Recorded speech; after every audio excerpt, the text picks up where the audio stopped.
লাগিব ভগৱন্তৰ লগত এক হৈ আমি ভগৱন্তৰ লগত কায় বাক্য আৰু মন এক কৰি যদি আমি ভাগৱত অমৃত পান কৰিব নোৱাৰো তেতিয়াহ'লে আমাৰ লগত থকা এই জীৱটো কি এই জীৱটো ঈশ্বৰৰ অংশ এই জীৱটো আহিলে এই দেহৰ তত্ত্বলে দেহটো কি দেহটো এখন তীৰ্থ আমাৰ দেহটো কি আমাৰ দেহটো এখন তীৰ্থ কি তীৰ্থ এখন জীৱন তীৰ্থ এই জীৱন তীৰ্থলে জীৱ ৰূপত আমাক যে জগতৰ হৰিয়ে আনিলে তেতিয়াহ'লে আমি এই তীৰ্থত কি কৰিব লাগিব এই তীৰ্থত আমি ভকতিৰ স্নান কৰিব লাগিব যদিহে আমাৰ জীৱন তীৰ্থত ভকতিৰ স্নান নহয় তেতিয়াহ'লে আমি জীৱন পায়ো আমি মুখ্য সুখৰ আনন্দ লাভ কৰিব নোৱাৰিম সেইটো কাৰণে মনু সংহিতাত কি দিছে ধৰ্ম অৰ্থ কাম মুখ্য ধৰ্ম বোলে কি আত্মাৰূপী ঈশ্বৰে আমাক ধাৰণ কৰিছে অৰ্থ আমি সেইটো নাজানিলোঁ ধৰ্ম আমাক ধাৰণ কৰিছে ঈশ্বৰে অৰ্থ আমি সেইটো নাজানিলোঁ আৰু নুবুজিলোঁ এইটো হ'ল আমাৰ ধৰ্ম আৰু অৰ্থ এই ধৰ্মৰ অৰ্থটো আমি নাজানিলোঁ নুবুজিলোঁ বোলে কিয় আমাৰ লগত কেৱল কামনা আছে বাসনা আছে যিটোক আমি কাম বুলি ক'লোঁ এই কামনা বাসনা বিষয় আৰু বন্ধন এইবিলাকৰ পৰি আমাৰ কি হ'ল ধৰ্ম নহ'ল অধৰ্ম আৰু অন্যায় হ'ল অৰ্থ নহ'ল কি হ'ল অৰ্থ নহৈ পেলাই আমাৰ জীৱনটো অৰ্থৰ অতীত হৈ ৰৈ গ'ল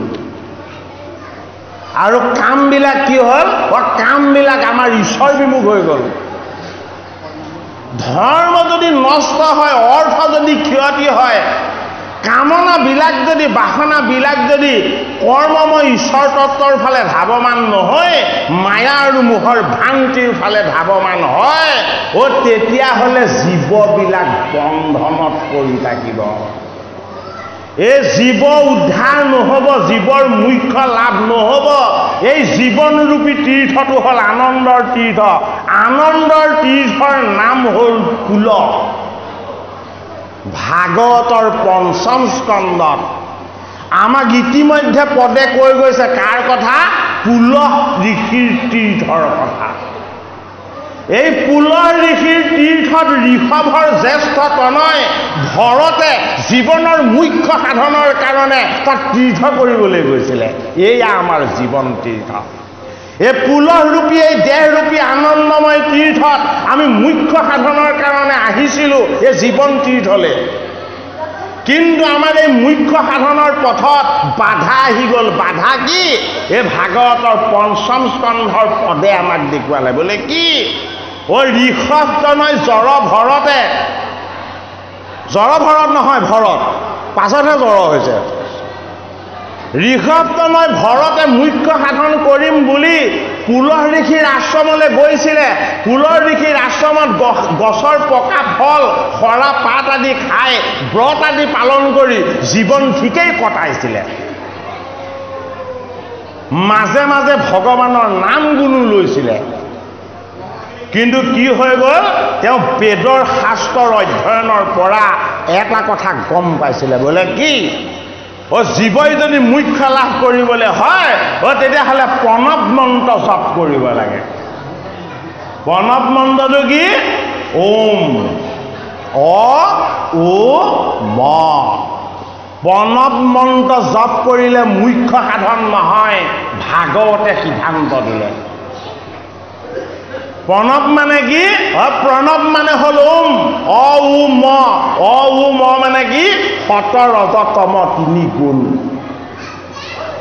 তিনি গুণময় সাধনাৰ যোগেদি জীৱৰ কেতিয়াও মুখ্য সাধন নহয় এই প্ৰণৱ মন্ত্ৰ জপ কৰাৰ লগে লগে নিৰাকাৰ নিৰ্গুণ হৰিয়ে এজনী মায়াময় মৃগৰ ৰূপ ল'লে হৰিক মাতে মন্ত্ৰৰে হৰিক মাতে নামেৰে হৰিক মাতে তেওঁ গুণ যশ আৰু লীলাৰে ভাগৱতৰ পঞ্চম স্কন্ধত দেখাইছে ভৰতে এই হৰিক মাতিছিলে প্ৰণৱ মন্ত্ৰৰে আৰু হৰি আহি গ'ল কি হৈ এজনী গৰ্ভৱতী মৃগ হৈ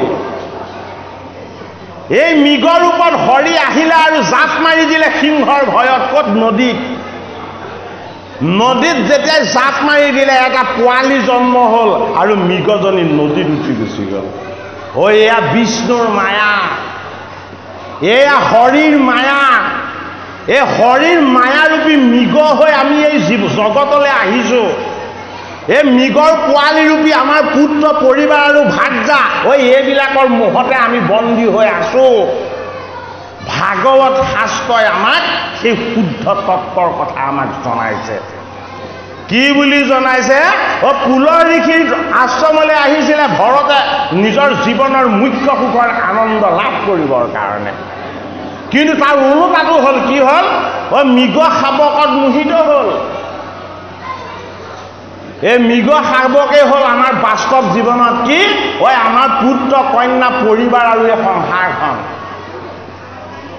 এই সংসাৰখনত থকা আমাৰ পুত্ৰ আৰু কন্যা হ'ল আমাৰ সেই মৃগ পোৱালিটো যলৈ নাযাওঁ কিয় সিহঁতি ভক্তি নষ্ট কৰিব বিচাৰে ভগৱানলৈ মনত নপৰি সিহঁতলৈ মনত পৰি থাকিব বিচাৰে সেইটো কাৰণে এই মায়া মৃগৰ পোৱালিটোৰ কথা এই ঋষভতনয় ভৰতে ভাবি আছে বোলে কি মোৰ পোৱালিটো যদি বাঘে খায় কি হ'ব এই বাঘটো কি বাঘটো আমাৰ লোভৰ নাম হ'ল বাঘ এই সংসাৰী জীৱবিলাকৰ লগত লোভ আছে সেইটো কাৰণে লোভটো বাঘ বোলে কি ই খেদি খেদি আমাকে খাই থাকে আমি নাজানো পলাই তেনে দেখো সন্ধি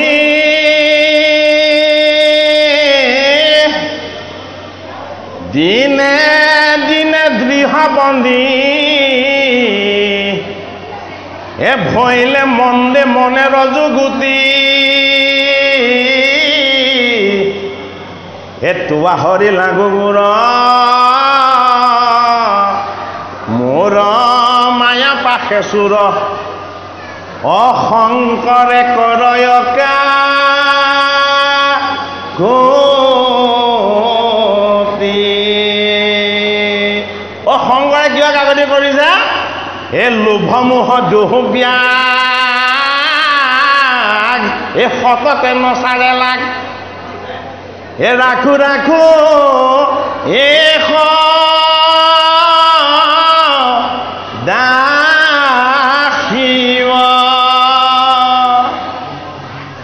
আমাক কিহে খেদি আছে লোভৰূপী বাঘে এই মোহৰূপী মায়াই আমাক খেদি আছে এই জীৱনত এই লোভ আৰু মোহৰ মায়াৰ ভ্ৰমৰূপী মৃগৰ এই মায়া পোৱালিত আমি মোহিত হৈ সংসাৰৰ মায়াতে আমি কি কৰি আছো অচেতন হৈ শুই আছো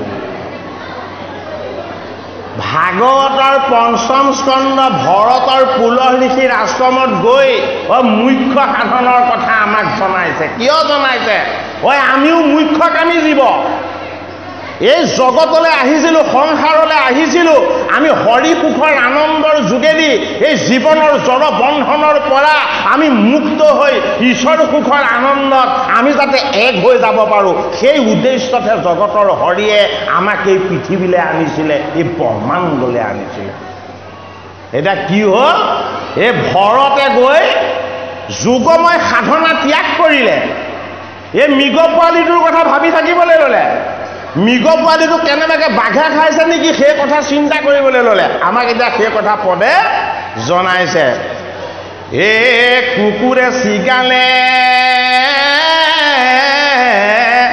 বাঘে পালে পালে তোকয়ে কেশ ৰে পাই হৃদয় বিদাৰী পেলাই বেক মাৰি সুমৰন্তে প্ৰাণ যায় দাস বুলি মোক ৰক্ষা কৰন্তু এটো গৰু ৰকেতো মনে লৱে মোৰ আনমতে তোৰ অনে দেখো ৰক্ষা ৰহেতো ও দিন গোট গল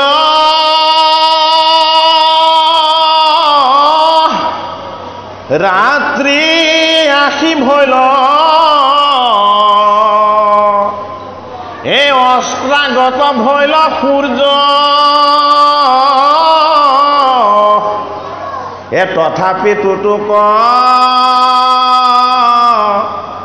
নভইলো ভেন্ত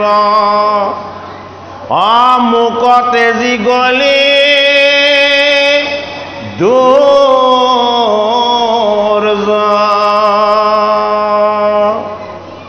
পূজা সময়ত লগে থাকা কতো আসনত বহি মোৰ গাৱে আহি কন্দকি কৰয় সুকোমল সিংহে তোৰ হে পূজাৰ দৈবগ কৰ ভোজন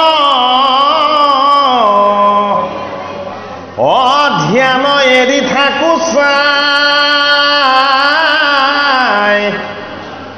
এ তথাপি তুতুক মন্দনো বলিলো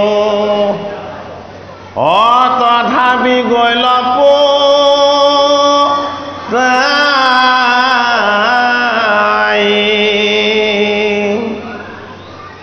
এ জানিলো যিহেতু তেজিলিহি মোক ধ্যানত থাক তে বসি এই হাতৰ কুশক এ কামুৰি চিন্দিলি দেখিয়া বুলি হাঁহি দূৰ গোচ আৰু কিনো অনাচাৰ কৰিলি পূজা কনস্ত সেই অপমানে গইলি কোন স্থানে আমাত কৰিয়া কষ্ট ও যদি আনবেলি তোক পাৰো গালি নাহিবি তইতো নাই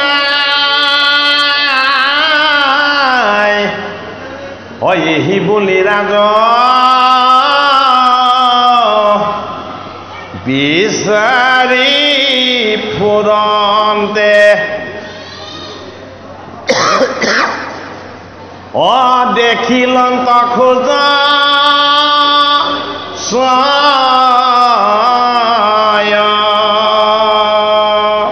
ভাগৱতৰ পঞ্চম স্কন্ধ কি ভাগৱত ভগৱন্তৰ নাভি পদ্ম নাভি কি নাভি হল সৃষ্টিৰ ৰহস্য নাভি কি কোনেও জানি বুজি শেষ কৰিব নোৱাৰা তত্ত্ব নাভি কি নাভি হল ৰহস্যৰ মাজত লুকাই থকা ৰহস্য এইটো কাৰণে সৃষ্টিৰ ৰহস্যতকৈ গম্ভীৰ বস্তু নাই সৃষ্টিৰ ৰহস্যতকৈ গভীৰ জ্ঞান নাই সৃষ্টিৰ ৰহস্যতকৈ গভীৰ তত্ত্ব নাই সেইটো কাৰণে পঞ্চম স্কন্ধত দিছে কি ভকতিৰ ৰহস্য তত্ত্ব কাৰ দ্বাৰা এই ভৰতৰ দ্বাৰা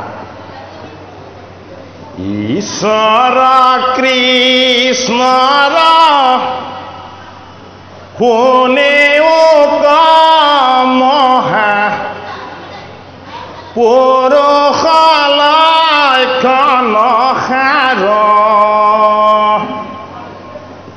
ৰক্ত পঞ্চ দীৰ অতি গম্ভীৰ সত ৰক্ত পঞ্চ দীৰ্ঘ উন্নত ছয় প্ৰকাৰ মাধৱ মহাপুৰুষে কি কৰিছে গুৰুজনৰ আজ্ঞা পাই গোবিন্দৰ তত্ত্ববিলাকক মন্থন কৰিছে মন্থন কৰি কৰি অমৃতখিনি নামঘোষালৈ আনিছে বোলে কি ঈশ্বৰ কৃষ্ণক তুমি যেনেকৈ চাব বিচাৰিছা তেনেকৈ কৃষ্ণ দৰ্শন নহ'ব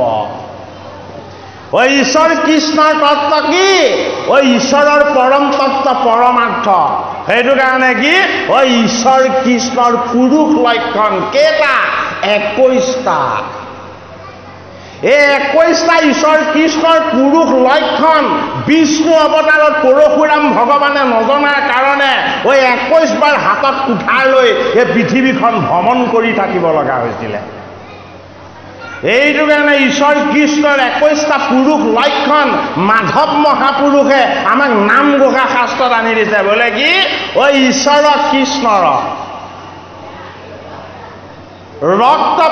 ৰক্ত কি গমন গম্ভীৰ বচন গম্ভীৰ গম্ভীৰ নাভি কমল এহি দিগম্ভীৰ স্মৰণে কৃষ্ণৰ মিলয় মহামংগল আমাক কি লাগে আমাক অমংগল নালাগে আমাক সদায় মংগল লাগে আমাক সদায় কুশল লাগে আমাক সদায় ঐশ্বৰিক আনন্দ লাগে সেইটো কাৰণে আমি কি জানিব লাগিব ঈশ্বৰ কৃষ্ণৰ গাম্ভীৰ্যপূৰ্ণ তিনিটা তত্ত্ব আমি জানি বুজি ল'ব লাগিব যদি আমি নলওঁ কি হ'ম এই মুখ্য সাধনৰ পুলৰূপী দেহ তীৰ্থলৈ আমি আহিছিলোঁ আমি মৃগ শাবকত মোহিত হৈ থাকি যাম সেইটো কাৰণে পঞ্চম স্কন্ধত আমাক কি দিছে গমন গম্ভীৰ বচন গম্ভীৰ গম্ভীৰ নাভি কমল গমন গম্ভীৰ কাৰ ভগৱান কৃষ্ণৰ গমন গম্ভীৰ কাৰ ভগৱান ৰামৰ গমন গম্ভীৰ কাৰ ভগৱান পৰশুৰামৰ গমন গম্ভীৰ কাৰ বামন প্ৰভুৰ কিয় গমন গম্ভীৰ তেওঁলোকে যদি গমন কৰে জগত পবিত্ৰ হয় তেওঁলোকে যদি যাত্ৰা কৰে জীৱ শুদ্ধ হয় প্ৰকৃতি পুণ্যময় হয় সেইটো কাৰণে আমাৰ গমনটো যদি গম্ভীৰ কৰিবলৈ হয় আমাৰ গমন দুই প্ৰকাৰৰ এক প্ৰকাৰৰ গমন আমাৰ ভিতৰলৈ এক প্ৰকাৰৰ গমন আমাৰ বাহিৰলৈ এই অন্তৰ্মুখী গমনটোৰ কথাহে আমাক ঘোষাত কৈছে বোলে কি গমন গম্ভীৰ বোলে কি তুমি দেহৰ তত্ত্বৰ পৰা জীৱৰ তত্ত্বৰ পৰা দশ ইন্দ্ৰিয়ৰ তত্ত্বক অতিক্ৰম কৰি তুমি মনৰ তত্ত্বলৈ গমন কৰা মনত কি আছে মনত আছে অমৃত সেইটো কাৰণে আমি প্ৰথম ক'ত প্ৰৱেশ হ'ব লাগিব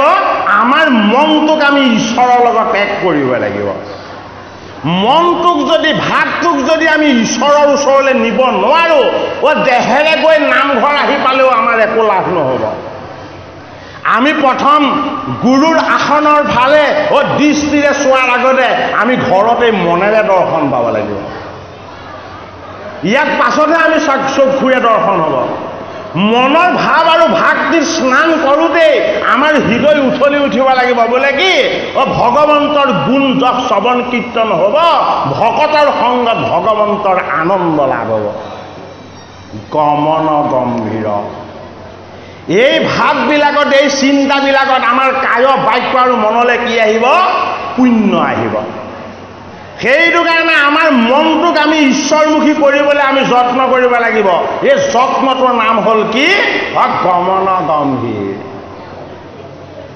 মনৰ ভাৱবিলাক যাতে গাম্ভীৰ্যপূৰ্ণ আত্মাযুক্ত পৰমাত্মাযুক্ত জগতৰ শৰীৰ চৰমমুখী যাতে হয় এইটো কাৰণে অৰ্জুনক ভগৱান কৃষ্ণই প্ৰশ্ন কৰিছিলে যে হে অৰ্জুন তুমি মোক যদি কিবা এটা দিব বিচাৰা তেতিয়াহ'লে তুমি মোক কি দিবা? তেতিয়া অৰ্জুনে কান্দি কান্দি ভগৱান কৃষ্ণক কৈছে দিবলৈ একো নাই মোৰ হাতত। বোলে কি? এই পঞ্চভূতৰ দেহটো তোমাৰেই, মোৰ 10 ইন্দ্ৰিয় তোমাৰ দ্বাৰাই চলি আছে। এই হস্তিনাপুৰ আৰু ইন্দ্ৰপ্ৰস্থত যত যিমান বস্তু আছে সব তোমাৰ স্বৰ্গত উৎসৰ্গা কৰি দিয়া হ'ল। ইয়াত মোৰ বুলি একো বস্তু নাই। হে কেশৱ, মই তোমাক দিবলৈ মোৰ হাতত একো বস্তু নাই, মই কি দিম এতিয়া তোমাক? তেতিয়া অৰ্জুনে একো দিবলৈ নাই বুলি কৈ ভগৱান কৃষ্ণৰ চৰণত পৰি হুক হুককে কান্দিবলৈ ধৰিলে। তেতিয়া কৃষ্ণই হাঁহি হাঁহি কৈছে, এটা বস্তু দিবলৈ এতিয়াও বাকী আছে। যিটো বস্তু তুমি মোক দিয়া নাই এতিয়ালৈকে, সেইটো কাৰণে তোমাৰ অভাৱ হৈ আছে। মন মনা ভাবমাদ ভোক্তা মদেউজি মাম নমস্কুৰ মাম এব বৈশ্বস্যয়োগতা বানম আত্মনাম মৎপৰায়ণা। ভগৱান কৃষ্ণই অৰ্জুনক ক'লে, মন মনা ভৱ মদ্ভুক্তা মদ্যুজি মাম নমস্কুৰু। এতিয়া মাধৱ মহাপুৰুষে ঘোষাত কি বুলি লিখিলে? এ মুক্ত মাত্ৰ সনা দিয়াম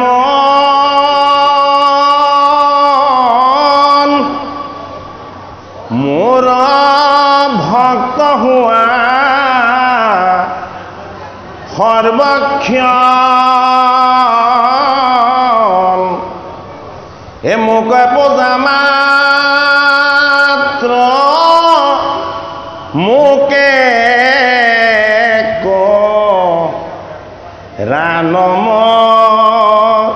নমস্কাৰ। এ তোমাক কহিলো ততবাণী,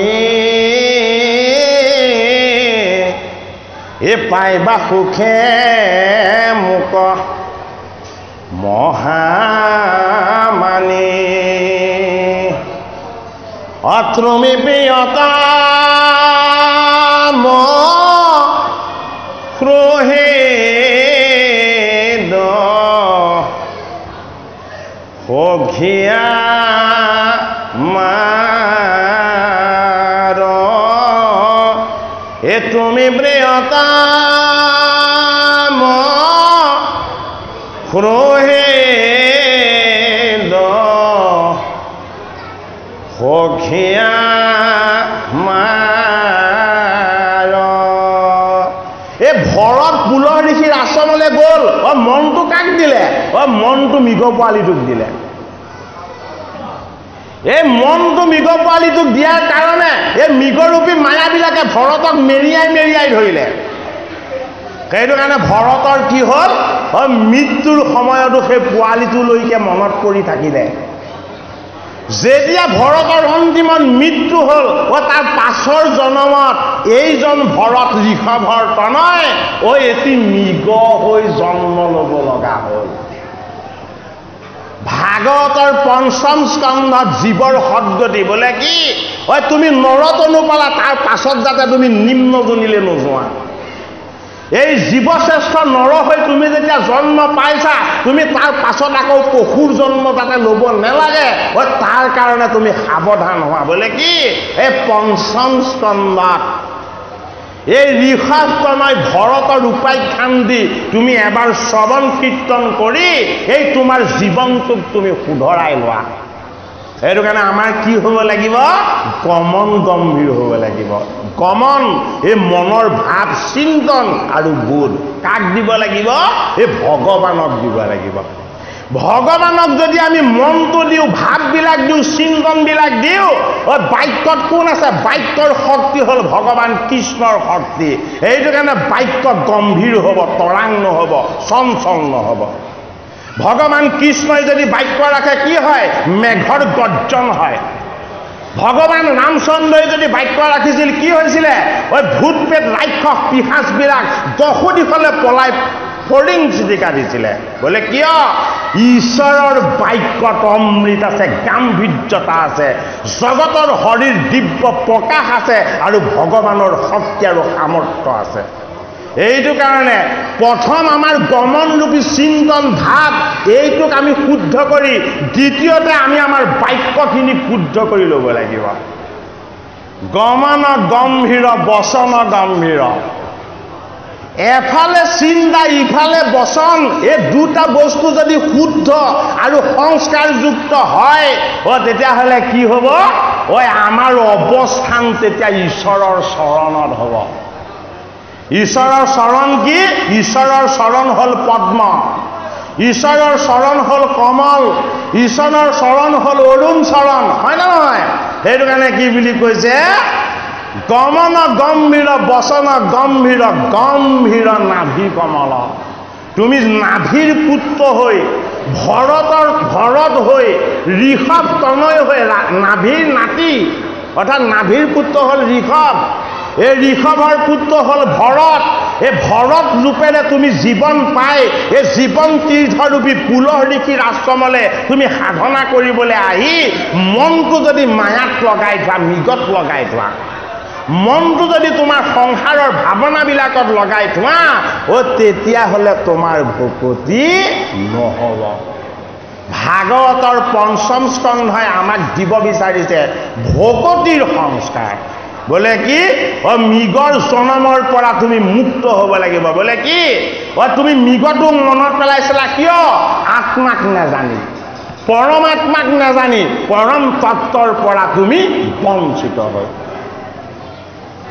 হে ৰাম,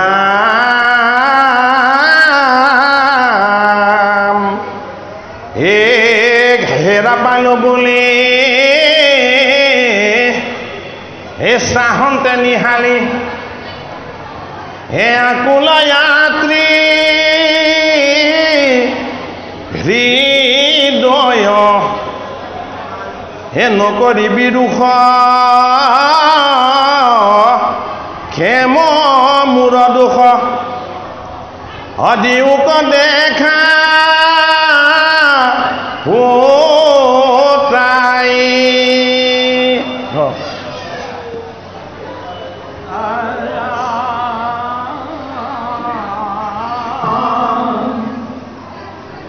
কিনো ভাগ্য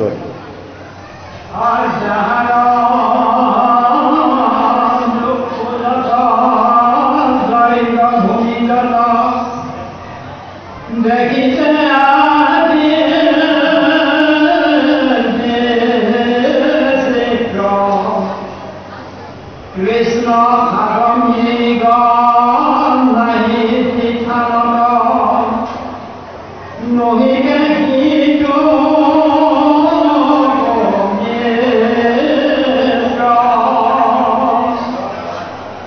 মই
ভাগৱতৰ পঞ্চম স্কন্ধৰ পদে আমাক এতিয়া জনালে কি জনালে এই ভৰত ৰূপী এই জীৱ হৈ এইখন জগতলৈ আমি সকলো যে আহিলোঁ কি উদ্দেশ্যত আহিছিলোঁ উদ্দেশ্য আছিল কি আমি হৰিৰ অংশ জীৱ এই হৰিৰ অংশ জীৱ কি শুদ্ধ বস্তু পৰা প্ৰকৃতি এই জীৱৰ স্থিতি ক'ত হয় এই পঞ্চভূতৰ দেহত দেহ কি দেহ হ'ল অপৰা প্ৰকৃতি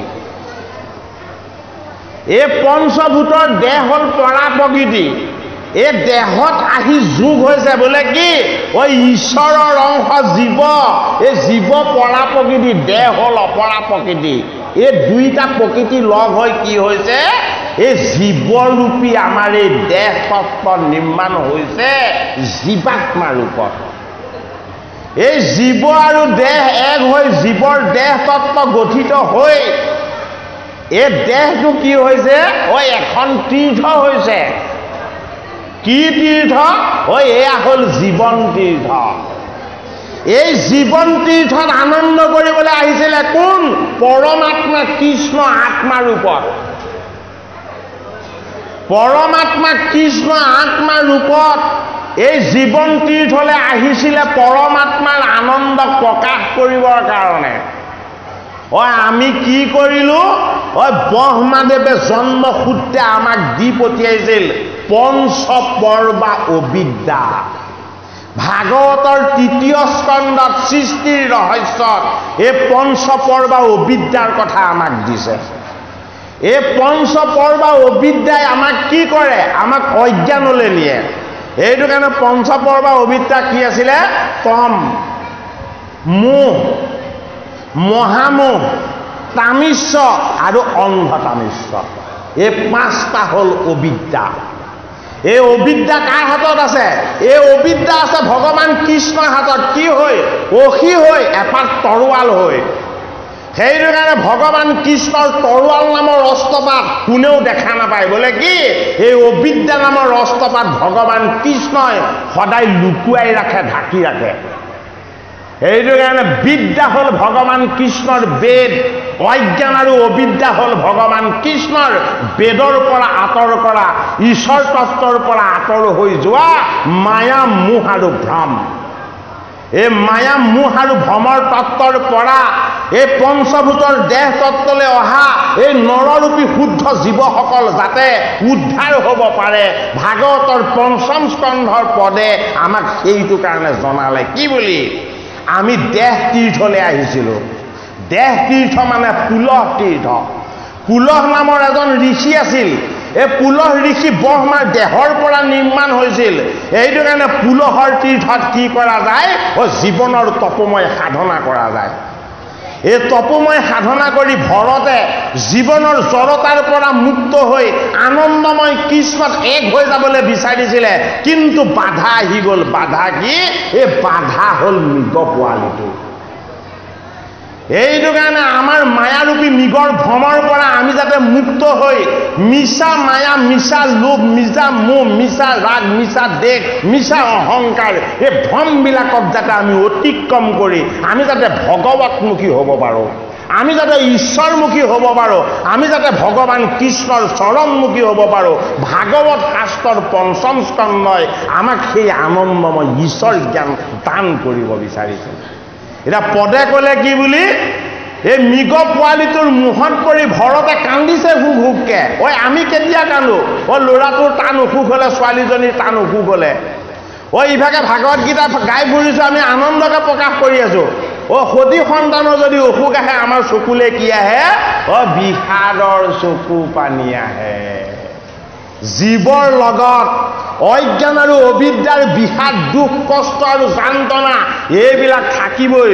এই বিষাদৰ পৰা, জড়তাৰ পৰা, যান্ত্ৰণাৰ পৰা জীৱ উদ্ধাৰ হ'ব লাগিব। সেইটো কাৰণে গীতাৰ 18টা অধ্যায়ৰ প্ৰথমটো অধ্যায়ৰ নাম ৰখা হৈছে কি? অৰ্জুনৰ বিষাদ যোগ। তোমাৰ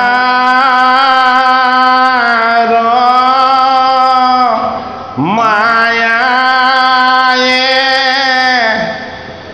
মন মোহিয়াছে,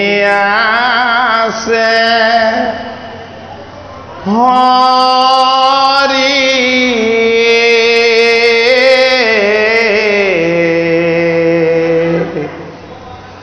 অজ্ঞান আন্ধাৰে পৰিয়া পাৰন পাওঁ ৰাম ৰাম। মহা বলৱন্ত দুৰ্বাসনা ঘোৰ হনি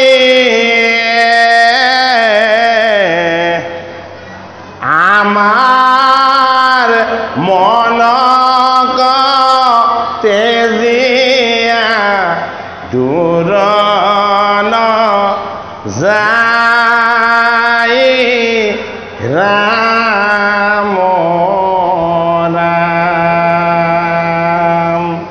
আমাৰ মনত কি আছে? হৰিৰ মায়াৰ বাস আছে। এই হৰিৰ মায়া কেই প্ৰকাৰৰ? 9 প্ৰকাৰৰ। 9 প্ৰকাৰৰ হৰিৰ মায়াৰ পৰা আমি যদি মুক্ত হ'বলৈ হয়, আমি বিষ্ণু মায়াৰ সন্ধান কৰিব লাগিব। হৰিৰ 9 প্ৰকাৰৰ মায়াৰ ভিতৰত শ্ৰেষ্ঠ মায়া হ'ল বিষ্ণু মায়া। এই বিষ্ণু মায়াত কোন থাকে? বিষ্ণু মায়াত ভগৱান কৃষ্ণই অনন্ত ৰূপত ৰমণ হৈ নিত্যৰত হৈ থাকে। সেইটো কাৰণে কি হয়? কমনীয় নাৰী হৈও তেওঁ নৃত্য কৰে। কাৰ কাৰণে? ভকতৰ বাক্য ৰক্ষা কৰিবৰ কাৰণে। মহাবৈষ্ণৱ শিৱৰ বাক্য ৰক্ষা কৰি ভাগৱতৰ 8ম স্কন্ধত অমৃত মন্থনৰ অন্তত জগতৰ হৰিয়ে কপট যুৱতী বেশ নাৰীৰ ৰূপত এই হৰক মোহিত কৰি দেখুৱালে।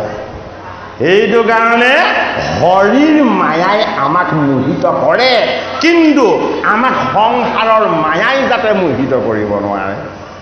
এই সংসাৰৰ মায়াই যদি আমাক মোহিত কৰিব নোৱাৰে তেতিয়াহ'লে আমি কি হ'ব লাগিব আমি সাধক হ'ব লাগিব আমি ভগৱন্তৰ উপাসক হ'ব লাগিব আমি ভকতি ভগৱান কৃষ্ণৰ অৰুণ চৰণত কৰিব লাগিব আৰু আমি ভকতৰ সংগত অমৃতময় ভাগৱত অমৃত আমি পান কৰিব লাগিব পঞ্চম স্কন্ধ জড় ভৰতৰ মৃগৰ জীৱন লাভৰ যিটো কাৰণ এই কাৰণটো আমাক জনালে এইটো কাৰণে মাধৱ মহাপুৰুষে ঘোষাত কি বুলি লিখিছে এই কতবা কৰিলো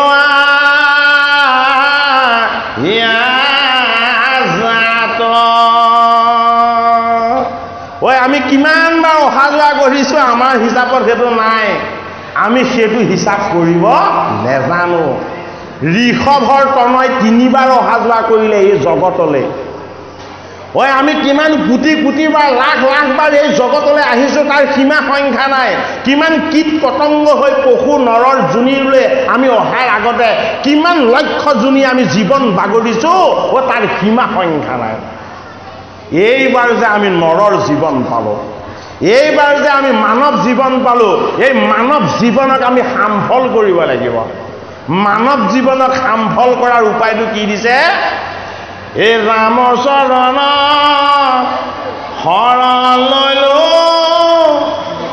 হে হৰি নাৰায়ণ হে মানৱী জনম সামফল কৰিলো হে হৰি নাৰায়ণ গতিকে আমি মানৱ ৰূপেৰে জন্ম লৈ জীৱনক যদি সামফল কৰিবলৈ হয় আমি ৰামৰূপী পৰমাত্মাৰ পৰম তত্ত্বৰ অৰুণ চৰণত আমি কি হ'ব লাগিব আশ্ৰয় ল'ব লাগিব ৰামৰ চৰণত যদি আমি আশ্ৰয় লওঁ এই মৃগ শাবকত আমি মোহিত হ'ব নেলাগে এই জীৱ নৰৰ যোনিলে আহিলে দেহ তত্ত্বলৈ আহিলে এই মায়াৰূপী মৃগ পোৱালীৰ ভ্ৰমৰ দৰে ভ্ৰমিত হৈ এই ভৰত যিদৰে এই সংসাৰৰ আয়াদাত চটকলে এবাৰ মৃগ হৈ আকৌ জন্ম ল'ব লগা হ'ল ভাগৱতৰ পঞ্চম স্কন্ধই আমাক সেই ভকতিৰ ৰহস্য জ্ঞান দিব বিচাৰিছে বোলে কি আমি যাতে ভাগৱত শ্ৰৱণ কীৰ্তন কৰাৰ পাছত আমি ভগৱানৰ গুণ কীৰ্তন আমি পোৱাৰ পাছত আমি যাতে আয়াজাত চকলে যাতে আমি জন্ম ল'বলৈ আহি থাকিব নেলাগে এই আয়াজাত চকলে আহি থকাৰ যিটো দুখ আৰু যান্ত্ৰণা এই সান্তনাটোৰ পৰা মুক্ত কৰিবৰ কাৰণে ভাগৱতৰ পঞ্চম স্কন্ধ কি নাভি ভাগৱতৰ প্ৰথম স্কন্ধ আৰু দ্বিতীয় স্কন্ধ ভগৱন্তৰ পদ ভাগৱতৰ তৃতীয় স্কন্ধ আৰু চতুৰ্থ স্কন্ধ উৰুদয় ভাগৱতৰ পঞ্চম স্কন্ধ ভগৱন্তৰ নাভি ভাগৱতৰ ষষ্ঠ স্কন্ধ ভগৱন্তৰ বক্ষ ভাগৱতৰ সপ্তম স্কন্ধ ভগৱন্তৰ বাম হস্ত পদ্ম ভাগৱতৰ অষ্টম স্কন্ধ ভগৱন্তৰ সোঁ হস্ত পদ্ম ভাগৱতৰ নৱম স্কন্ধ ভগৱন্তৰ কণ্ঠ ভাগৱতৰ দশম স্কন্ধ মুখপদ্ম ভাগৱতৰ একাদশ স্কন্ধ ললাট বা কপাল আৰু ভাগৱতৰ দ্বাদশ স্কন্ধ ভাগৱত ভগৱন্তৰ শিৰ দ্বাদশ স্কন্ধ ভাগৱত দ্বাদশটা তত্ত্ব হৈ ভগৱন্তৰ নাভিত কি ধাৰণ কৰা হৈছে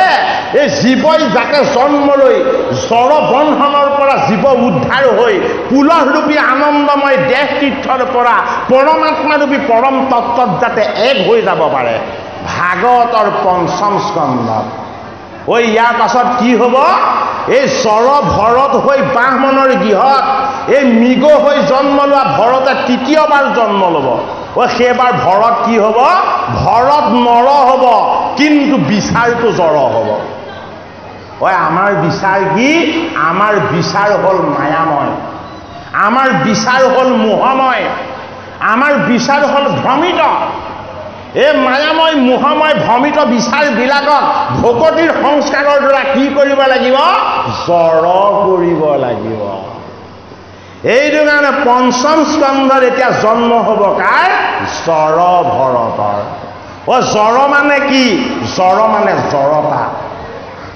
জড় মানে কি জড় মানে অজ্ঞান জড় মানে কি? জড় মানে অবিদ্যা।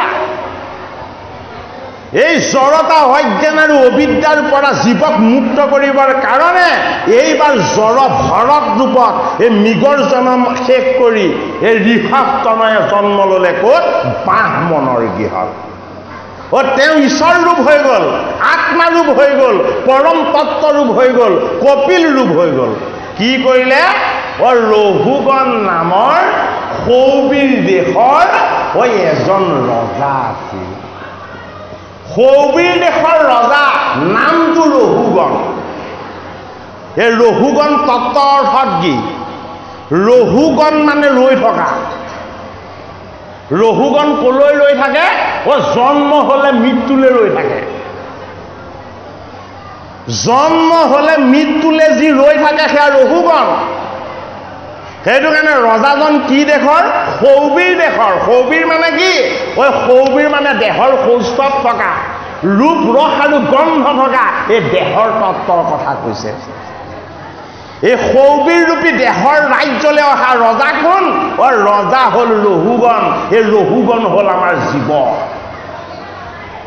এই ৰঘুগণ ৰূপী মৃত্যুলৈ ৰৈ থকা এই জীৱবিলাকক কি কৰিব লাগিব? শৰণ দিব লাগিব, ভজন দিব লাগিব, ভগৱানৰ নাম দিব লাগিব। এইটো কাৰণে ৰঘুগণ ৰজাই মনতে সংকল্প কৰিছিলে কি? কপিল ঋষিৰ আশ্ৰমত গৈ কপিলৰ চৰণত শৰণ ল'ব।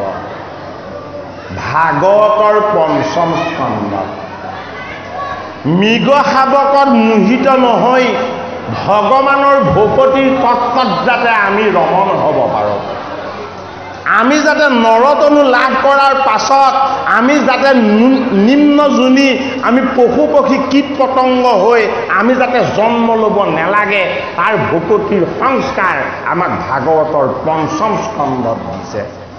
আৰু তাৰ পাছত কি দিছে? জীৱ হৈ নৰ হৈ জন্ম ল'লে আমি উদ্ধাৰ নহ'ম। নৰ হৈ জন্ম লৈ আমাৰ শৰণ হ'ব লাগিব, আমাৰ ভজন হ'ব লাগিব, আমাৰ ভকতি হ'ব লাগিব, আমি জীৱ হৈ উদ্ধাৰ হ'ব লাগিব। সেইটো কাৰণে ৰঘুগণ ৰজাই শৰণ ল'লে কাক? জড়ভৰত। এই জড়ভৰত কোন? এই জড়ভৰত ঈশ্বৰ হৈ গ'ল।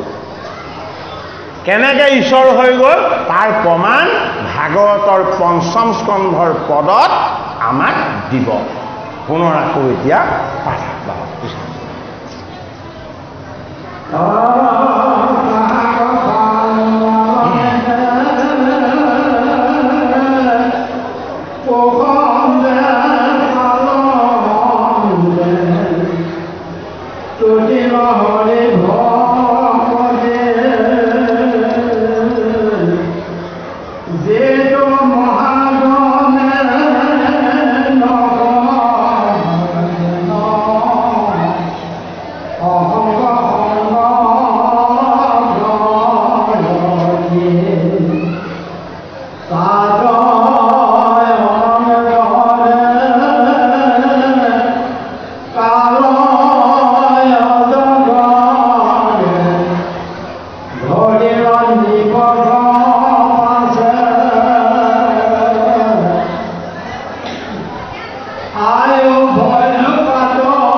হে হৰি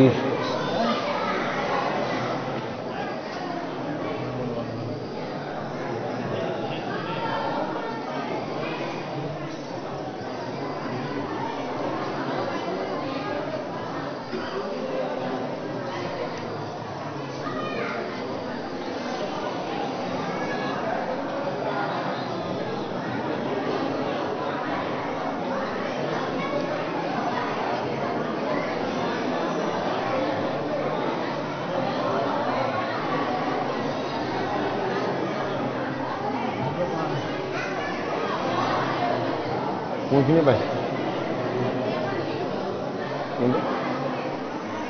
মই পঢ়ি দিওঁ এই ফটো গাই দিছোঁ মই সবে পঢ়ি হৰি হা হয় ন এ নকৰিমি শোক চলো পৰলোক অতোক এৰি গো ৰবনে হে হৰি হৰি তোক বেৰিয়া খাইবে ক কুকুৰ চিঙা লগনে হাঁহা পুত বুলি হে চাহন্তে নিহালি অচাৰিলা নিপ হি প্ৰাণ হে হৰিণ বুলন্তে হে দেহা কচাৰিল হে নৰপতি হে ভিক্ষণ ভৰত কি হ'ল মৃত্যুৰ সময়ত দেহ জড় হ'ব হৈছে স্মৃতি বিভ্ৰম হ'ব হৈছে তেতিয়া কি দেখিছে তেওঁ মৰমৰ মৃগ পোৱালিটো বাঘ আৰু সিংহ আৰু কুকুৰে খেদি ফুৰিছে মৃত্যুৰ সময়ত দেখিছে আৰু কান্দি কান্দি কৈছে হে গৰুৰ কেতু বোলে কি এই মোৰ মৰমৰ মৃগ পোৱালিটো তুমি ৰক্ষা কৰা তাৰ পৰা এই বাঘ সিংহ কুকুৰ ইত্যাদি এই হিংসুক জীৱ জন্তুবিলাকৰ পৰা এই বুলি এই মৃগ পোৱালিটোৰ কথা ভাবি ভাবি থাকোঁতে সিফালে ভৰতৰ প্ৰাণ ত্যাগ হৈ গ'ল কাক স্মৰণ কৰিছিলে আহিছিলে হৰিক স্মৰণ কৰিবলৈ আহিছিলে মুখ্য সাধন কৰিবলৈ পুলৰ ঋষিৰ আশ্ৰমলৈ আৰু সাধন নহ'ল কি হ'ল বন্ধন হ'ল সেইটো কাৰণে ধৰ্ম অৰ্থ কাম মুখ্য চাৰি পুৰুষাৰ্থ ভাগৱতৰ ওচৰত কি এই চাৰিটা নিজৰা চাৰি পুৰুষাৰ্থ তাহান্ত নিজৰা হৰি নাম মূল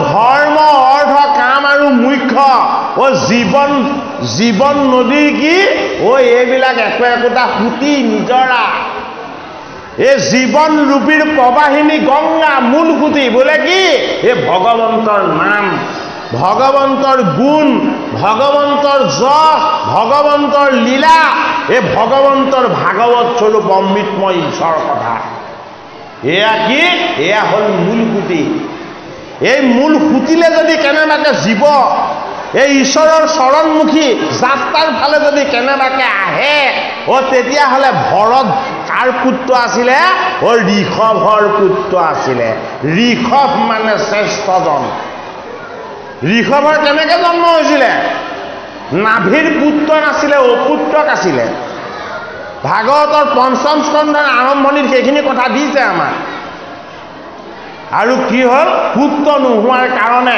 পুত্ৰ প্ৰাপ্তিৰ কাৰণে তেওঁ যজ্ঞ কৰিলে যজ্ঞ কৰিবৰ কাৰণে বেদজ্ঞ ব্ৰাহ্মণসকলক ঋষিসকলক নিমন্ত্ৰণ কৰি আনিলে আৰু ঋষিসকলক ক'লে যে হে ঋষিগণ মই মেৰু দেৱীক বিবাহ কৰা 1000 বছৰ হ'ল, মোৰ পুত্ৰ নাই, মোক এটা পুত্ৰ লাভৰ কাৰণে মনোস্কামনা পূৰ্তি এটা যজ্ঞ পাতি দিব লাগে। তেতিয়া ঋষিসকল তেতিয়া কি আছিলে? ঋষিসকল তেতিয়া সাধক আছিলে, ভগৱানৰ উপাসক আছিলে, নিৰ্গুণ নিৰাকাৰ হৰিৰ তত্ত্বত বেদময় মন্ত্ৰৰে সাধনা কৰিছিলে। সেইটো কাৰণে নাভিক ক'লে এনে যজ্ঞ নকৰিবা, বোলে কি জগতৰ হৰিক কিবা বিচাৰি যজ্ঞ কৰিব নাপায়। জগতৰ হৰিক যদি সন্তুষ্ট কৰিবলৈ যজ্ঞ পাতিব বিচাৰিছা, হৰিৰ চৰণৰ সান্নিধ্য বিচৰা, পুত্ৰ নিবিচাৰিবা। নাভি মন্দমুখী, নাভিয়ে নেমানিলে। ঋষিসকলক আকৌ তুতি নদী কৰি ক'লে মোক যজ্ঞ এটা পাতি দিবই লাগিব আৰু মোৰ এটা পুত্ৰ লাভ হ'বই লাগিব। ঋষিসকলে যজ্ঞ পাতিলে। যজ্ঞত আহি যজ্ঞ কুণ্ডৰ অগ্নিত জগতৰ হৰি নাৰায়ণে তেওঁ নিজেই ৰূপ দৰ্শন দি এই ঋষিসকলক আহ্লাদিত কৰিলে। ঋষিসকলে কান্দিছে আৰু স্তুতি কৰিছে, হে হৰি, তোমাৰ কৰোণাৰ সীমা নাই, তোমাৰ কৃপাৰ সীমা নাই, তোমাৰ সমান দয়াময় জগতত কোনো নাই। বোলে কি তোমাক আমি উদ্দেশ্য আগত ৰাখি যজ্ঞ কৰিছিলোঁ। উদ্দেশ্য আগত ৰাখি যজ্ঞ কৰোঁতেও তুমি নিৰাকাৰ হৰিয়া আকাৰ ধৰি আমাক দৰ্শন দি দিলা। গতিকে তোমাতকৈ শ্ৰেষ্ঠ জগতৰ ঈশ্বৰ কোনো নাই। তেতিয়া হৰিয়ে সুধিলে, নাৰায়ণে সুধিলে যে কি উদ্দেশ্যে যজ্ঞ পাতিছা আৰু মোক কিয় আহ্বান কৰিছিলা? তেতিয়া ঋষিসকলে ক'লে যে নাভিক এটা পুত্ৰ লাগে। তেতিয়া ক'লে যে সেয়াই হওক, নাভিৰ এটা পুত্ৰ লাভ হওক। তেতিয়া ঋষিসকলে ক'লে নাই, সেইটোৱে নহয়। বোলে কি আমি তোমাতকৈ সুন্দৰ কাকো দেখা নাই, তোমাতকৈ কৃপাময় আমি কাকো দেখা নাই, তোমাৰ সমান শ্যাম সুন্দৰ অনন্য কোনো হ'বই নোৱাৰে।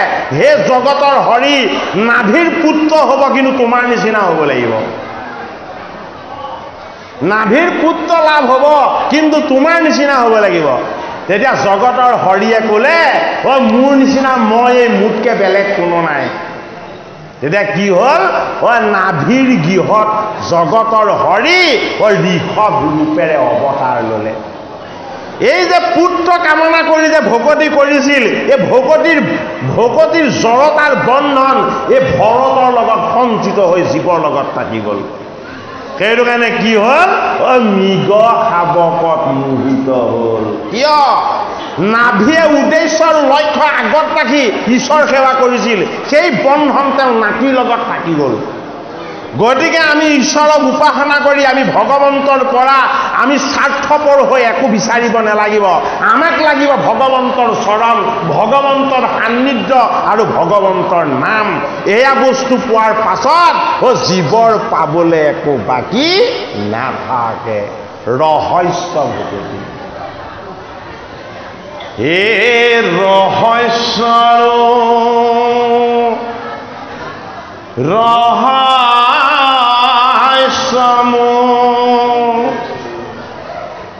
ঘোৰণা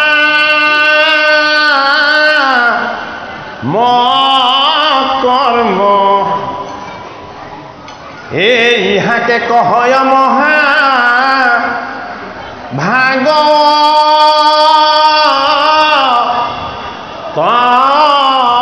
ধৰ্ম। গতিকে ভাগৱত ধৰ্মত, মহাভাগৱত ধৰ্মত ভগৱন্তক স্তুতি কৰা হয় কিহৰ কাৰণে? তেওঁ চৰণৰ স্বত্ব ছায়াত ঠাই পাবৰ কাৰণে। ভগৱন্তক ধন বিচাৰি, সম্পত্তি বিচাৰি, পুত্ৰ বিচাৰি, কন্যা বিচাৰি আমি কেতিয়াও ভগৱন্তক স্তুতি কৰিব নালাগে। বোলে কি ভগৱানৰ এটা নাম হ'ল অন্তৰ্যামী। আমি যিটো অন্তৰত অনুভৱ কৰিছোঁ সেইটো ঈশ্বৰে জানে, আমি ক'ব নালাগে। বোলে কিয়? তোমাক প্ৰতিপালন কৰি থকা মই অন্তৰ্যামী ঈশ্বৰ, মই হলো পৰমাত্মা। তোমাৰ কি অভাৱ আছে মোক ক'ব নালাগে, অভাৱকেইটা মই দিয়া সম্পত্তি। তোমাৰ ভঁৰালত কি আছে তুমি মোক ক'ব নালাগে। বোলে কি মোৰ ভঁৰালত যি আছে মই সেয়াহে তোমাক দিছোঁ। মই যিখিনি দিছোঁ সেইখিনিয়েহে পাইছা, তাৰ ভিতৰকে একো নাই। এইটো কাৰণে চতুশ্লোকী ভাগৱত যেতিয়া ব্ৰহ্মাদেৱক কৈছিল তেতিয়া এই চতুশ্লোকী ভাগৱতত ভগৱন্ত প্ৰভুৱে কৈছিলে বোলে কি আদিতেও ময়ে আছিলোঁ এতিয়াও ময়েই থাকিম আৰু শেষান্তত কেৱল মোকেইহে পাবা এই জগতত মোৰ বাহিৰে সকলো মিছা ময়েই সত্য ময়েই পৰম তত্ত্ব গতিকে হে সৃষ্টিকৰ্তা ব্ৰহ্মা তুমি তোমাৰ সৃষ্টিৰ মাজত মুখ দেখা পাব লাগিব এই জগতৰ প্ৰতিটো বস্তুৰ মাজত তুমি মুখ প্ৰত্যক্ষ কৰিব লাগিব বোলে কি ওই আদিতেও ময়ে আছিলোঁ বৰ্তমানতেও ময়ে আছোঁ আৰু ভৱিষ্যতেও কেৱল ময়েইহে থাকিম বোলে কি মই হলো সনাতন এই সনাতন শুদ্ধ পবিত্ৰ ঈশ্বৰৰ তত্ত্ব আমি যাতে ভাগৱত কথা শ্ৰৱণ কীৰ্তন আৰু মনন কৰাৰ পাছত আমাৰ যাতে ভকতিৰ জ্ঞান আৰু ভকতিৰ তত্ত্ব আমাৰ যাতে গম্ভীৰ হয় আমাৰ যাতে ঈশ্বৰমুখী হয় আমাৰ যাতে তৰাং নহয় চঞ্চল নহয় আমি যাতে ভগৱন্তক কিবা এটা পাবৰ কাৰণে আমি উপাসনা নকৰি আমি ভগৱন্তক নিষ্কামভাৱেৰে যাতে আমি উপাসনা কৰিবলৈ শিকোঁ ভাগৱতৰ পঞ্চম স্কন্ধত আমাক সেই কথাটো আমাক পৰোক্ষভাৱে এই ভৰতৰ যোগেদি আমাক জনাব বিচাৰিছে হে নাম এ কৃষ্ণৰ চৰণ এ সেৱা ৰবলেহে এ হইলে কজা স্মৰ এ অখণ্ড সংগত এ ভৈল হেলমত ও জানিল তনি বৰ মনয় অনুতাপ কৰিলায়নে কিনো ভয়লো অধোগামী এ বৈষ্ণৱ সংগত জনমনলভি এ পশু জাতি ভৈলো আমি ও কাৰ পুত্ৰ আছিলে ঋষভ ঋষভ কোন ঋষভ ভগৱান ও ভগৱানৰ পুত্ৰ হৈ জন্ম লোৱাৰ পাছত মৃত্যুৰ সময়ত ও মিছা মৃগ পোৱালি বা মায়াৰ পাছত বন্দী হৈ থকাৰ কাৰণে ও এইবাৰ মৃগ হৈ জন্ম হ'ল কিন্তু কি হ'ল ও অন্তৰ্যামী ঈশ্বৰৰ গুণটো আহিলে কি হ'ল ও জাতি স্মৰ হ'ল আগৰ জন্মত তেওঁ ৰজাৰ পুত্ৰ হৈ পুলহ ঋষিৰ আশ্ৰমত মুখ্য সাধন কৰিবলৈ আহিছিলে আৰু মৃগ শাবকত মোহিত হৈ তেওঁ হৰিক পাহৰি এই মায়াৰ ভ্ৰমবিলাকৰ কথা তেওঁ স্মৰণ কৰিছিলে আৰু সেইটো কাৰণে তেওঁ এইবাৰ মৃগ পোৱালি হৈ জন্ম ল'লে জাতি স্মৰ হ'ল কি কৰে মৃগ হৈ জন্ম ল'লে চিন্তা নিৰন্তৰ ঈশ্বৰক কৰে মৃগবিলাকৰ সংগলে নেযায় অকলে থাকে ভগৱন্তক হৃদয়ত চিন্তা কৰি থাকে গছৰ পকা পাত খায় আৰু ফল খায় কাৰো অনিষ্ট নকৰে এইদৰে ভগৱন্তক চিন্তা কৰি কৰি কৰি এই মৃগ জন্মৰ অন্তত আকৌ ব্ৰাহ্মণৰ গৃহত গৈ তেওঁ নৰৰ ৰূপত জন্ম ল'লে ভাগৱতৰ পদে এতিয়া আমাক শিকাইছে যদিহে আমাৰ ভকতিৰ সংস্কাৰ নাথাকে যদিহে আমাৰ অন্তিম সময়ত ভগৱন্তৰ স্মৰণ নহয় ও তেতিয়াহ'লে আমি কি হ'ম ও আমি যিটো স্মৰণ কৰিম সেইটো হৈ জন্ম ল'ব লাগিব সেইটো কাৰণে মৃত্যুৰ সময়ত ও ভাল ভাল বস্তু খাবলৈ মনত পৰিলে আকৌ আমি বুদ্ধি হৈ জন্ম ল'ব লাগিব অন্তিম সময়ত ভকতৰ সং পাব লাগিব ভগৱানৰ নাম পাব লাগিব ভগৱত বস্তুৰ স্পৰ্শ পাব লাগিব তেতিয়া কি হ'ব ও আয়াজাত সকলে আহি থাকিব নেলাগে ভাগৱত শ্ৰৱণ কীৰ্তন কৰা সকল শুদ্ধ জীৱ ভাগৱতৰ স্পৰ্শ পোৱা জীৱৰ জন্ম মৃত্যুৰ এই আয়াজাত চক্ৰত আহিব লগাৰ কাৰণ আৰু নাথাকে ভাগৱতৰ পঞ্চম স্কন্ধই আমি যাতে জন্ম মৃত্যুৰ এই আয়াজাত চক্ৰৰ যান্ত্ৰণাৰ পৰা আমি যাতে উদ্ধাৰ হ'ব পাৰোঁ আমি যাতে হৰিক স্মৰণ কৰোঁ আমি যাতে হৰিৰ চৰণ উপাসনা কৰোঁ আমি যাতে ভকতৰ সংগত ভগৱন্তৰ নাম বস্তুৰ শ্ৰৱণ কীৰ্তনেৰে আমাৰ এই জীৱনটোক যাতে আমি ঈশ্বৰমুখী পথলৈ আগুৱাই নিব পাৰোঁ ভাগৱতৰ পঞ্চম স্কন্ধৰ পদে আমাক এই উপদেশ দিছে।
কেৱল নৰই যে হৰি উপাসনা কৰিছে অকল সেয়া দেখুওৱা নাই। ভাগৱতৰ অষ্টম স্কন্ধত হৰিক উপাসনা কৰিছে কোনে? গজেন্দ্ৰই হস্তি হৈ। ভাগৱতৰ পঞ্চম স্কন্ধত হৰিক উপাসনা কৰিছে কোনে? এই ভৰত যেতিয়া মৃগ হৈ জন্ম ল'লে এই মৃগ পোৱালিটোৱে এইবাৰ হৰিক স্মৰণ কৰিছে। ভাগৱতৰ অষ্টম স্কন্ধত হৰিক স্তুতি কৰিছে কোনে? পক্ষী হৈ। কোনে? গৰুৰে। ভাগৱতৰ দশম স্কন্ধত হৰিক স্মৰণ কৰিছে কোনে? কালি সৰ্পই। কি হয়? সৰ্প হৈ। কাক? ভগৱান কৃষ্ণ। গতিকে স্মৃতিত জগতৰ হৰি কৃষ্ণ বাস কৰে। সেইটো কাৰণে ভগৱান কৃষ্ণৰ এটা তত্বৰ নাম কি? শ্ৰুতি স্মৃতি। শ্ৰুতি স্মৃতি হ'ল ভগৱান কৃষ্ণৰ এটা তত্ত্ব।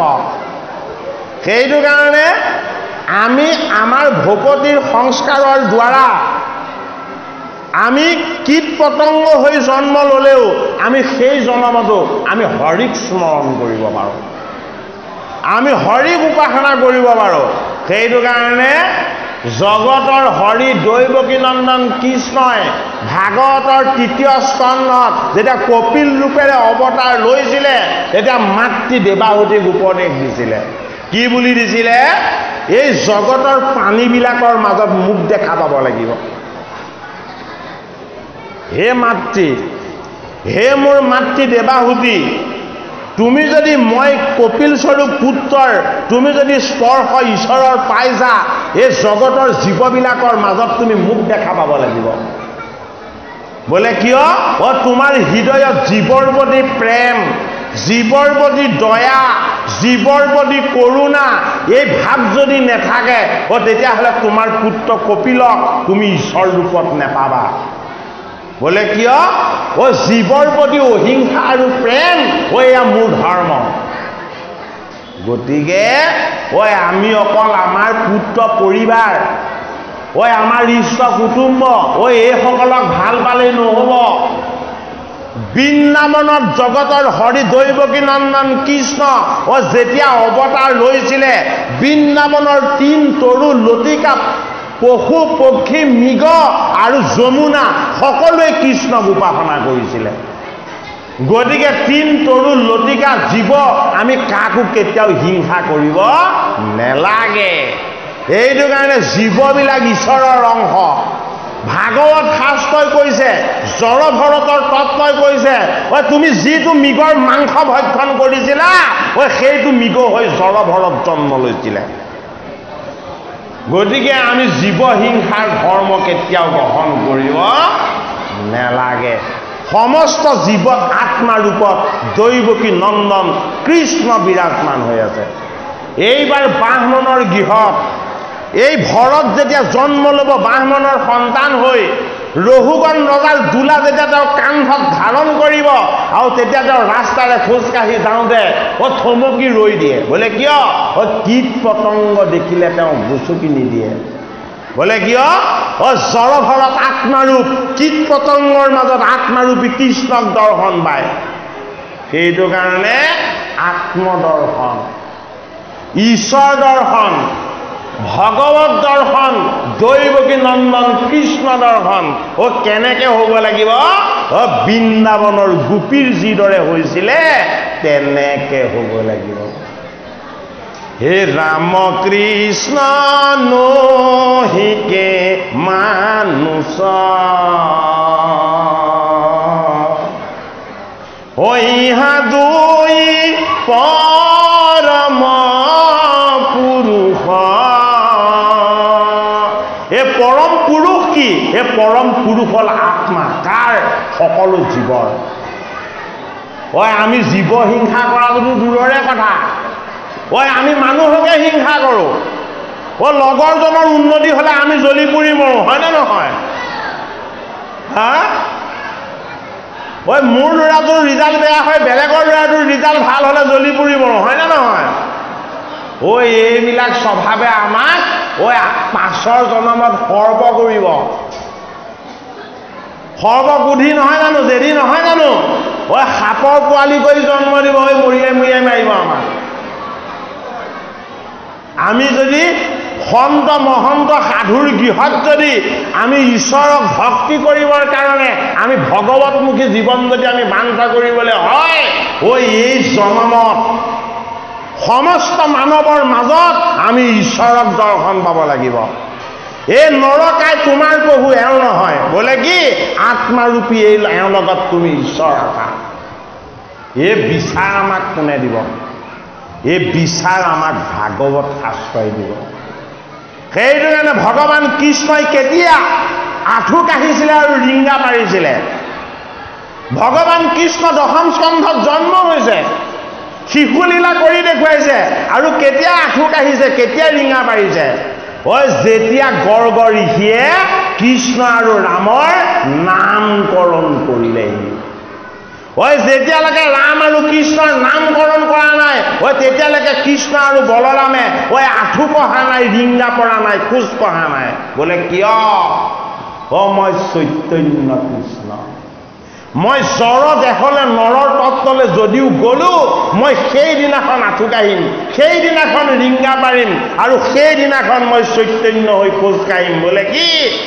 যিদিনাখন মোক পৰমাত্মাক বৃন্দাবনৰ গোপী, বৃন্দাবনৰ তিন তৰু লতিকা এই সকলোবিলাকে মাতিব। কি বুলি? ৰাম কৃষ্ণ বুলি। গৰ্গ ঋষিয়ে ৰাখিছিলে ভগৱন্তৰ নাম কৃষ্ণ আৰু ৰাম। এই ৰাম নাম ভগৱন্ত ঈশ্বৰ কৃষ্ণৰ পৰম তত্ত্ব। এই কৃষ্ণ নাম ভগৱান ঈশ্বৰ কৃষ্ণৰ পৰম তত্ত্ব। সেইটো কাৰণে তোমাত কৰিয়া তজু গুণ নাম সাৰ। ভগৱান কৃষ্ণৰ গুণ নাম আৰু যশ ভাগৱত অমৃত, ঈশ্বৰ অমৃত আমাক ভাগৱতৰ পঞ্চম স্কন্ধত আমাক পদৰ যোগেদি জনালে। বোলে কি? আত্মাৰূপেৰে প্ৰত্যেকৰে লগত মই ঈশ্বৰ কৃষ্ণই থাকোঁ। এই ঋষভ তনয় হৈ ভৰত হৈ জন্ম লৈও এই জীৱটোৱে মোক ভক্তি নকৰি এই মৃগ পোৱালিটোক বিচাৰিছিলে, সেইটো কাৰণে মৃগৰ জন্ম দিলোঁ। কিন্তু অন্তৰ্যামী হৰিয়ে মই তাক জাতিস্মৰ কৰি দিলোঁ। গতিকে আমি জাতিস্মৰ হ'বলৈ বিচাৰিব নালাগে। আমি কি হ'বলৈ বিচাৰিব লাগে? ভগৱন্ত কৃষ্ণৰ চৰণৰ ছত্ৰ ছায়া ঠাই পাবলৈ যত্ন কৰিব লাগে। ভগৱানৰ চৰণত যদি কেনেবাকৈ কোনোবাই ঠাই পাইছে, তালে ইন্দ্ৰয়ো বজ্ৰপাত মাৰি তাক একো হানি কৰিব নোৱাৰে। ভগৱান কৃষ্ণৰ নাম কি? গোবৰ্ধনধাৰী। ভগৱান কৃষ্ণৰ নাম কি? ভগৱান কৃষ্ণৰ নাম হ'ল অনন্ত। গোটেই ব্ৰহ্মাণ্ডক যিজনে প্ৰতিপালন কৰে, যিজনে ধাৰণ কৰে আৰু পালন কৰে, সেইজনৰ নাম যদি আমাৰ শ্ৰৱণ কীৰ্তন হয়, জীৱ উদ্ধাৰ হয়, জীৱৰ সদগতি হয়, জীৱৰ ঈশ্বৰ গতি লাভ হয়। সেইটো কাৰণে ভাগৱতৰ পঞ্চম স্কন্ধত আমাক এই তত্ত্ব কথা দিছে যে ভগৱান কৃষ্ণৰ গুণ নাম আৰু যশ গোটেই জীৱনতেই তোমাৰ স্পৰ্শ হওক, আৰু অন্তিম সময়ত তুমি কাক স্মৰণ কৰিবা? ভগৱান কৃষ্ণক যাতে তুমি স্মৰণ কৰা। আমাৰ ভগৱান কৃষ্ণক স্মৰণ নহয় কিয়? আমি অপৰাধৰ ভাগী হৈ থাকোঁ, আমি কিমান পাপ কৰোঁ, কিমান পাপৰ ভাগী হৈ আছোঁ, এই কথাটো আমি নাজানো। সেইটো কাৰণে আমাৰ পাপবিলাকক আমাৰ পৰা আঁতৰ কৰি পুণ্যময় ঈশ্বৰৰ পবিত্ৰ চৰণৰ সান্নিধ্য আমি যদি লাভ কৰিবলৈ হয়, ভগৱানৰ ওচৰত আমি প্ৰাৰ্থনা কৰিব লাগিব। ভগৱানৰ ওচৰত যেতিয়ালৈকে কাতৰ প্ৰাৰ্থনা অথবা কাকুতি নহ'ব, তেতিয়ালৈকে ভগৱন্তই আমাক তেওঁৰ চৰণৰ ছত্ৰছায়াত কেতিয়াও ঠাই নিদিব। ভাগৱতৰ পঞ্চম স্কন্ধত এই মৃগ হৈ জন্ম লোৱা এই মৃগ পোৱালিটোৱেও স্তুতি কৰিছে জগতৰ হৰি। ভাগৱতৰ অষ্টম স্কন্ধত হস্তি হৈ জন্ম লোৱা গজেন্দ্ৰয়ো অনন্য স্তুতি কৰিছে জগতৰ হৰিক। আৰু আমি কলিত নৰ হৈ জন্ম লৈ যদি আমি ভগৱন্তক স্তুতি আৰু উপাসনা নকৰোঁ, তেতিয়াহ'লে আমাৰ নিষ্ঠাৰ আছে জানো? হে কৃপালো গুৰুমূৰ্তি ভকত বৈষ্ণৱ সমস্ত 1 ঘণ্টা 23 মিনিট সময় আমি আপোনালোকক দ্বিতীয় ভাগী পাঠ আৰু পৰ্যালোচনাৰ আগবঢ়ালোঁ। আমি এতিয়া আকৌ প্ৰাৰ্থনা নিবেদন ঘোষাৰ অকণমান কীৰ্তন কৰি ইয়াৰ পাছত 45 মিনিট সময়ৰ বিৰতিৰ অন্তত যদি দেহে টানে কণ্ঠই টানে আমি 2 ঘণ্টা সময় কৰিবলৈ যত্নবান হওঁ। ভগৱন্তক আমি নিবেদন কৰিব লাগিব আমাৰ হৃদয়ৰ কাতৰ প্ৰাৰ্থনা।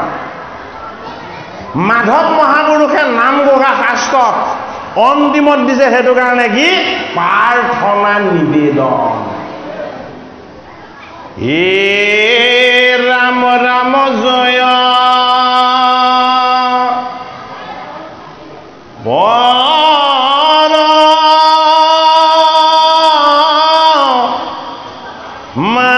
মানন্দ পিউত দুচৰা নক মলম কৰনা। হে ৰাম ৰাম কৃষ্ণ ৰামনি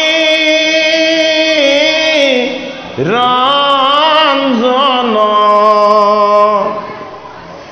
তুমি সেই ঈশ্বৰ দেৱ ভগৱ ৰঞ্জন। হে ৰাম ৰাম কৃষ্ণ ৰাম কৃষ্ণ ৰাম, তুমি গুণ নিয়ন্তা নিৰ্গুণ গুণ ধাম। হে ৰাম কৃষ্ণ ৰাম হৰি, হে ৰামচন্দ্ৰ ৰাম ৰাম, শ্ৰী ৰাম দেৱৰ ভূপতি। হে প্ৰভু ৰঘুনাথ প্ৰণাম মুদমায়া মাথ, হে তুমি মোৰ হবা নিজ গতি হৰি ৰাম। হে ৰঘুকুল নন্দন মোৰ গোপাল গোবিন্দ নাম, গোপাল গোবিন্দ নাম, হে গোপাল গোবিন্দ জয় রাম। ও তোমার শরণে হরি কেৱল ভকতি বিনে, এ মোৰ আৰু নাহি আন কাম হৰি নাম। ভগৱন্তৰ চৰণত আমি ভকতি কৰাৰ বাহিৰে আমাৰ কোনো কামনা থাকিব নালাগিব। এয়া কি? এয়া প্ৰাৰ্থনা নিবেদন। মাধৱ মহাপুৰুষে 845 নম্বৰ জোকা ঘোষাৰ পৰা এই হৃদয়ৰ প্ৰাৰ্থনা, পৰমাত্মাৰ প্ৰাৰ্থনা তেওঁ ঘোষণা কৰি আমাক গোৱাইছে। বোলে কি? জগতৰ হৰি কৃষ্ণৰ অৰুণ চৰণত আমি কোনো কামনা আৰু বাসনাৰে আমি কোনো ধৰণৰ প্ৰাৰ্থনা কৰিব নালাগে। আমি কি কৰিব লাগে? যে আৰ মোৰ নাহি আন কাম হৰি ৰাম। তোমাৰ চৰণৰ সত্য ছায়াত আমি ঠাই বিচৰাৰ বাহিৰে আমি তোমাক উপাসনা কৰাৰ কোনো আমাৰ লক্ষ্য বা উদ্দেশ্য বেলেগ নাই। হে গোপীনাথ গোপীনাথ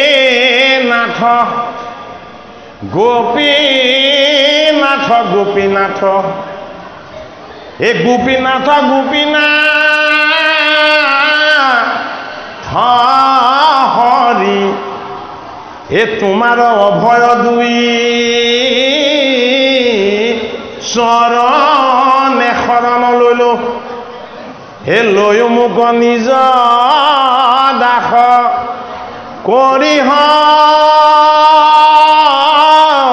হৰি ৰাম।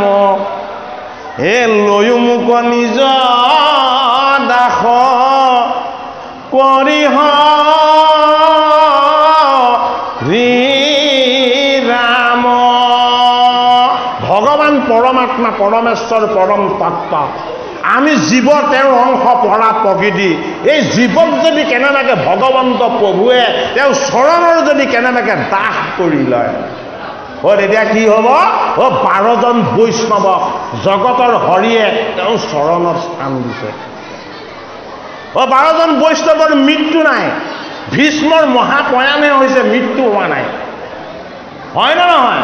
ভগৱন্তৰ বৈষ্ণৱসকল প্ৰায়েই চিৰঞ্জীৱী, প্ৰত্যেকজনে চৈতন্য হৈ এতিয়াও প্ৰকাশ হৈ আছে।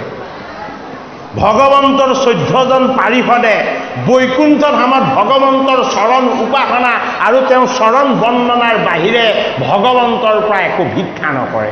গতিকে আমিও এই ভাগৱত শাস্ত্ৰ শ্ৰৱণ কীৰ্তন আৰু মনন কৰি আমি ভগৱন্তৰ পৰা আমাৰ কায় বাক্য সকলো তেওঁ চৰণত অৰ্পণ কৰাৰ পাছতো আমি তেওঁ চৰণত ঠাই বিচৰাৰ বাহিৰে আমি বেলেগ বস্তু একো বিচাৰিব নালাগিব।